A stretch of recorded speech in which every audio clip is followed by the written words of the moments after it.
L'e-Learn Center és el centre d'innovació i recerca en e-learning de la casa, de la UOC. És un centre d'innovació en l'aprenentatge online, que és clau per nosaltres, i és un centre d'atracció interna i externa del talent a la recerca en e-learning, amb la qual aquestes dues potes li donen una potència per la UOC que realment li podem treure molt de profit. La UOC és una universitat absolutament capdavantera en el que és l'aprenentatge online, sí.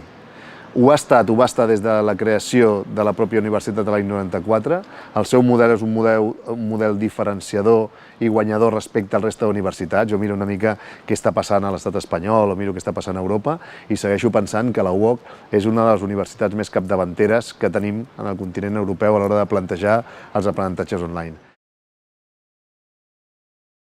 Tots els projectes d'innovació que estem fent els estem fent amb el focus l'estudiant és al centre, l'estudiant gestiona el seu propi aprenentatge i hem d'ajudar a que els estudiants aprenguin al llarg de la vida i ho facin d'una manera que sigui perfectament sostenible amb les seves funcions professionals i en les seves funcions familiars, personals o socials. El temps que dedica a l'estudiant, que li pot dedicar a aquest estudiant que fa altres coses, és l'element fonamental per fer que l'aprenentatge d'aquesta persona sigui un èxit o que pel camí aquella persona decideixi que no pot seguir incorporant l'aprenentatge en les seves rutines diàries i abandoni aquest tipus de qüestions. Amb la qual cosa, tots els nostres projectes tenen el temps com a motor del canvi. El temps és un element clau, fer aquesta immersió fora de l'aula també és clau, però sobretot, i subratllo aquest sobretot, és clau la manera en com comencem a posar en marxa aquest aprenentatge. Per nosaltres, posar en marxa l'aprenentatge es fa a partir d'activitats que puguin mostrar el que saps, d'activitats que siguin reptadores, és a dir, d'activitats que realment puguin interessar l'estudiant i d'activitats que mostrin les competències que has après quan nosaltres et demanem fer coses. El Quadrivia és una mostra més d'això que estàvem explicant ara, no? És a dir, la importància que nosaltres li donem al temps del nostre estudiant per l'aprenentatge i una altra qüestió molt important que és l'aprenentatge no es dona només en una aula, amb aquest paradigma que hem utilitzat els últims 10 segles, els últims 1000 anys de l'aprenentatge en una aula pilotat per una persona que en sap i un grup de persones que escolten, que són pacients, que són reactius, sinó que el que volem és que l'aprenentatge es produeixi a tot arreu. Nosaltres parlem de la immersió 0-24 hores. La gent que vol aprendre aprèn qualsevol minut del dia, qualsevol hora del dia, perquè l'aprenentatge mai saps on es produirà. I el Quadrivia és una de les moltes mostres que volem anar posant en marxa de que aquest aprenentatge es produeix fora de l'aula. Nosaltres el que volem, d'alguna manera, és que la nostra recerca en e-learning respongui les necessitats estratègiques de la pròpia casa i per això el que volem és ser un centre d'atracció del talent extern, dels recercaires més interessants que pugui haver-hi en el món, en els temes que a nosaltres ens interessen, en els temes en els que nosaltres posem un especial èmfasi, en els temes que a nosaltres ens preocupen. Per exemple, com dissenyar per activitats, per exemple, com reduir l'abandonament, per exemple, com fer que el temps sigui un dels elements que l'estudiant pugui compatibilitzar amb la seva vida personal, social o professional.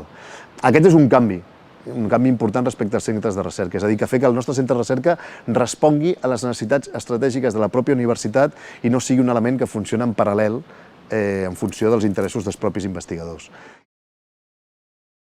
Hi ha el projecte VIP, el projecte VIP, que és un projecte que el que procura és assessorar, acompanyar i ajudar els nostres companys professors en la difusió, en la publicació acadèmica de projectes de recerca en temes d'e-learning.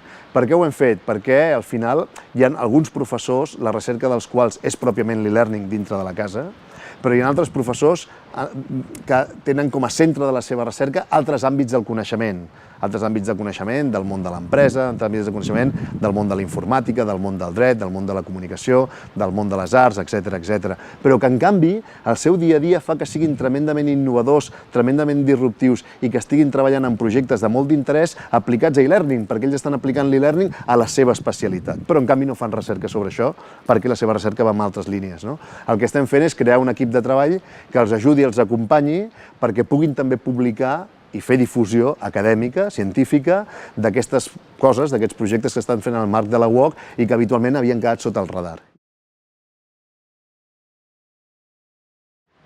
Nosaltres, quan vam redissenyar la missió de l'e-Learning Center en la recerca, vam dir efectivament això, que volíem ser referents de la recerca en e-learning al món.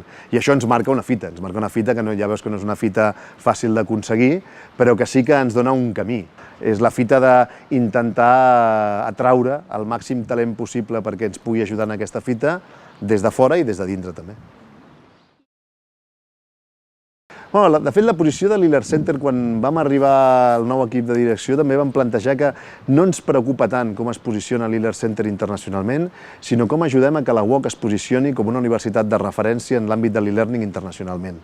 De fet, l'e-Learning Center és una palanca, és un element de joc de la pròpia UOC. Aquí, diguem, el vaixell gran, el que s'ha de posicionar d'una manera molt potent internacionalment, és la Universitat Oberta de Catalunya. I tot el que estem fent des d'un punt de vista del canvi i de la innovació interna, com tot el que estem fent de l'atracció de talent i de la projecció de projectes de recerca internacionals, està movent-se perquè, efectivament, la UOC en uns anys no només tingui la bona imatge que té ara, sinó que tingui encara una millor imatge i estigui més a l'avantguarda dels canvis en el món de l'aprenentatge. El que tinc molt clar és que hem de ser una universitat singular. Vam ser al 94 una universitat singular. Tot el canvi de la societat del coneixement i la informació ha anat cap a on van imaginar els que van crear la UOC que aniríem, i això ens fa ser més estàndards. I la UOC ha de tornar a ser una universitat singular, amb la qual cosa ens hem de singularitzar en els nostres models d'aprenentatge, perquè la gent, quan pensi en la UOC, pensi clarament en una manera d'aprendre que no trobaríem a altres llocs.